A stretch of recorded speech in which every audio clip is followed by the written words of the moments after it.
going to hold office, the transition from being candidates to holding office. Okay, the transition funds, okay. Right, and of course it involves Mark Gann. The Inspector General came forward with his report. A lot of people have been very vocal about, yes, as they see it, the need to regulate such transition accounts. Well, I think those accounts are regulated. You can never legislate in a way that will prevent bad behavior from those who are willing to engage in inappropriate or bad behavior. I believe in transparency, and so if there are efforts in the future to bring greater transparency to how those funds are collected and how they are used, I certainly would support that. I can tell you that in my own set of circumstances, every dollar that was collected in the transition fund was reported, the sources from whence it came. And I believe that kind of transparency is always defensible and desirable, and I would support that kind of transparency. But I repeat, if someone is determined to act badly, they will act badly regardless of what the law says.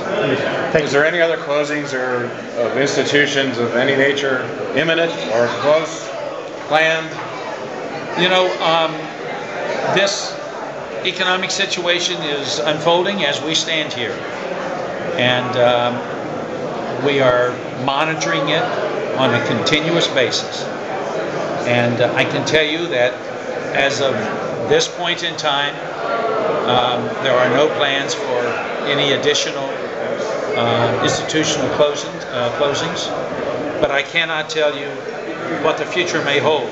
And at this point in time, there are no further plans to close additional institutions. The mental health advocates are worried that... I'm sorry? The mental health advocates are worried that when the state subsidies are cut off, some of those joint districts down along the river, Scioto County, may have to just shut down because they don't have a local levy. What then? You know, the only thing I can tell you is that I believe thus far we have been able to deal with our budget difficulties in a way that has enabled us to maintain essential services being available to the people of our state. As we have made the reductions that have already been made, the message that I have conveyed to our agencies is I would like for them to make every possible effort to achieve the cost reductions in ways that continues to protect the ability of the citizens of our state to receive the services that they need. But I have said, and I'll repeat, these are unprecedented circumstances.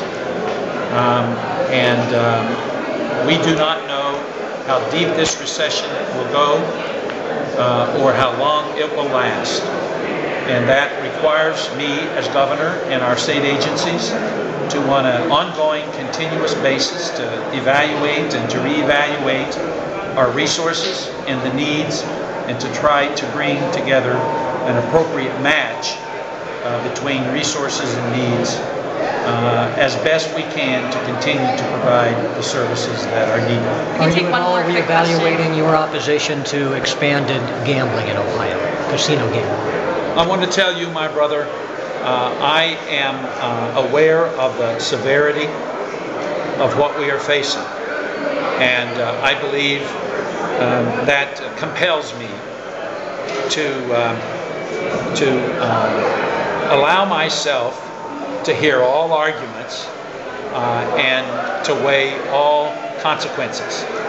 And so I think gambling is not good for Ohio, and it certainly would not be any preferred course of action on my part, but I am unwilling to close my mind to any argument that is brought to me regarding how we may be able to get through these very, very difficult times. Would that include some kind of legislative proposal to have casinos in Ohio? You might at least entertain that idea? I don't want to close my mind to any possibility of how we can most appropriately deal with the circumstances that we face.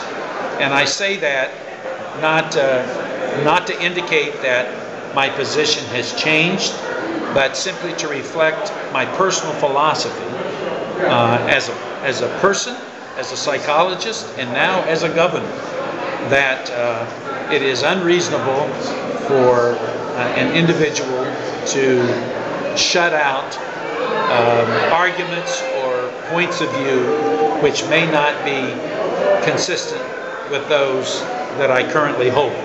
I want ideas from as many people who are willing to bring them to me as possible.